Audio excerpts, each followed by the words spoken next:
Hello guys, welcome to another video of RB. Today's topic is going to be very interesting because I've seen a lot of people like this, and it's interesting how, wait, you don't know what I'm talking about, do you? Yeah, I should have just went back and just explained what I want to talk about. I'm sorry guys. Today's topic is going to be about people who are delusional. So it's basically people who think that they want something but they don't actually want it. Does that make sense?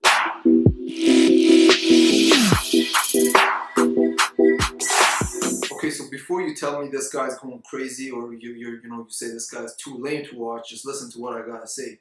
What I meant by, we're gonna be talking about delusional people is basically people who say that they want something, but they're actually just focused on the result. They don't really want the process. They're not willing to go through the process. So for example, let's say, as a kid, I always wanted to be a UFC champion, or I don't know, a kickboxing champion.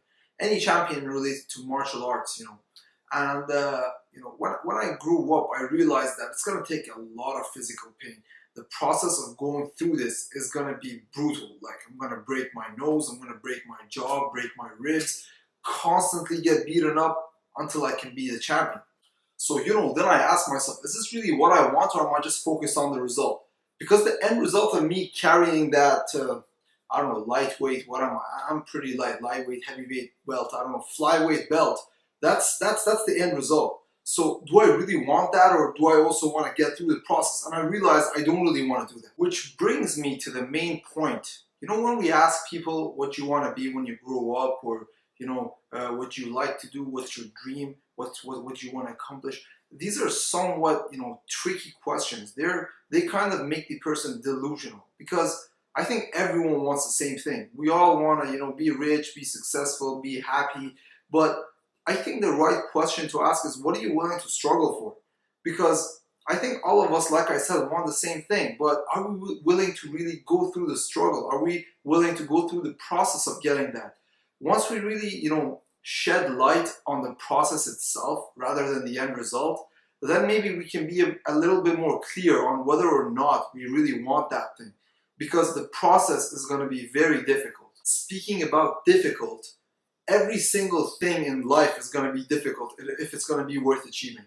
So no matter what you do, no matter what path you take, no matter who you're with, where you go, you are going to be, constantly put under pressure, constantly challenged, and always be in a position to solve problems. Because if you don't, then there's no point in really living life. Life is only meaningful when we solve problems. That's how we become happy. And I think a life without struggle is not really a life worth living, right? So to summarize, I mentioned 2 points. First of all, shed light on the process and see if you really want to do or achieve something or not. Because the end result is what everyone wants, and that's always easy to think about and say that you want to achieve it. So shed light on the process and see for yourself whether you like it or not. And the second thing, realize that there's always going to be struggles no matter what path you take in your life. So don't dictate your decision, or don't really try to decide based on which one or which path is more easier. There's no such thing as easier path. Whatever you take, there's going to be struggle in it. So don't make that as a priority. See what you're willing to struggle for. See what you're willing to suffer for. Thank you very much for watching, guys. I always appreciate your support. If you have any comments, any feedback, I always appreciate it. Thanks a lot for watching, and I'll see you guys in the next video.